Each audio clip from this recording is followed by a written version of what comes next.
Good evening and welcome to Prime of Midlife. Apologies for kicking the table there. Today I wanted to talk about discussion points, mainly. I am obviously through at Patrick's tonight, as you can see from the background, and I haven't been here for a while and I haven't really been chatting to him that much since the weekend, and I came in and was like, oh, but there's this, and what about this? And I thought, oh, I wonder if everybody else is talking about that. So I thought tonight's video I would just throw out some discussion points there and ask you for your opinions on them, because I think they're interesting points. And it's three very simple points. It's energy questions, food questions, and housing questions.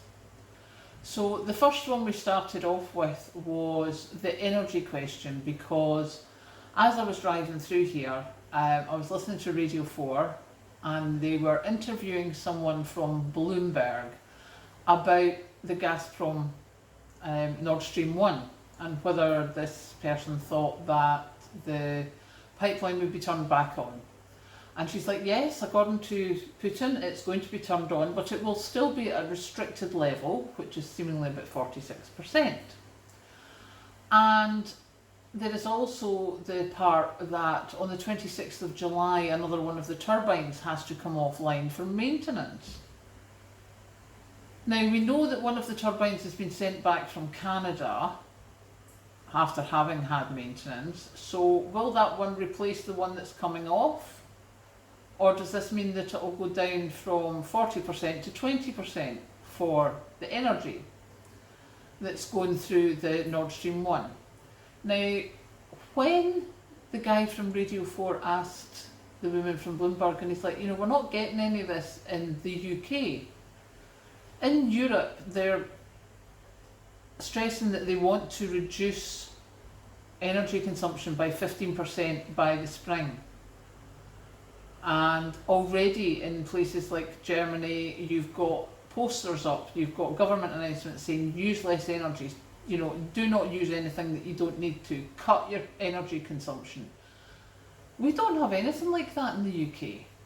So by the time I had got to Patrick's and we had eaten, and I'm like, we don't have anything like that. And I asked her the question going, where do we get our gas for a start? So according to the government stuff, we get very few gas imports. So from what I remember reading the last time, it was something like 5% from Russia and the rest of the European imports, which isn't a big total for the UK, or isn't a big number out of the total, but a lot of it comes from Norway. And I'm thinking, but if this Nord Stream 1 doesn't happen, or it's restricted even more, will Germany not be trying to buy the gas from Norway? In which case, does that not mean that the gas prices are still going to go up? And if Europe's telling the EU members to cut energy consumption by 15%, are they not all going to be fighting to get this same gas? And we're not in the EU anymore, so are we not going to have to be paying higher prices if we can get it, if it's not getting put to Europe? See, this is how my brain works, what can I say? So, yeah, what do you think about that one? Where's your brain going with that one? Because mine is like, it might be a problem, it might not. Obviously we've got the North Sea, we've got some great renewables, but is that going to be a problem in the winter? I think it probably depends on the weather. So that was the gas question. The food question is, there's all these things going on with the shortage of fertiliser, the increased price in diesel, the increased price in fertiliser as well, the increased price in animal feed, the shortage of people to pick the crops. Seemingly some of the crops are getting dug back into the ground because we cannot get people to pick them.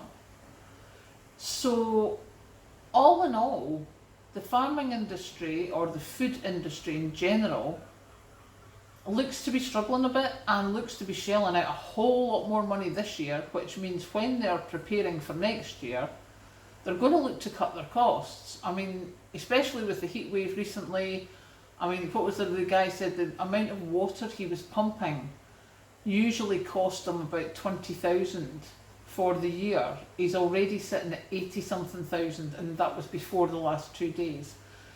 He's pretty much sure with the last 2 days he's going to have lost some crops, but he's expecting to spend about 150,000 on pumping water alone.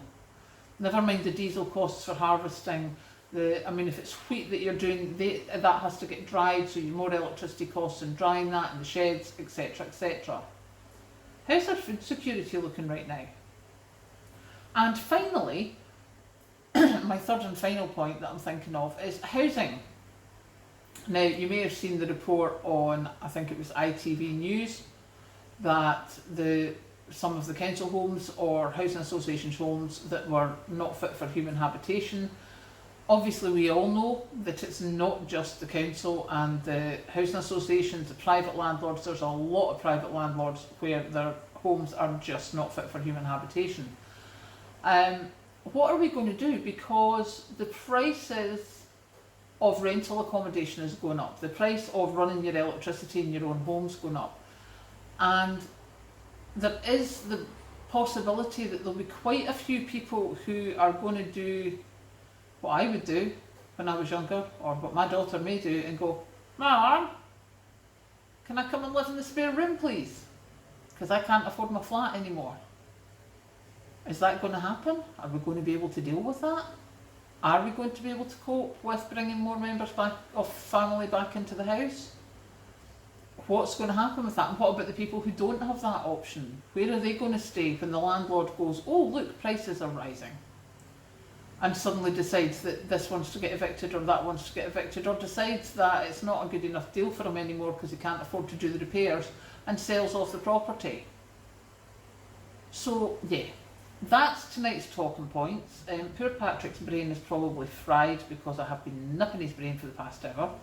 And I thought, do you know, if this is what's going through my head, is it going through other people's? So I thought I would just stick it in a video out there and say, what do you think? Because this is what's going round in my brain just now. So let me know what you think in the comments below, and I'll see you later.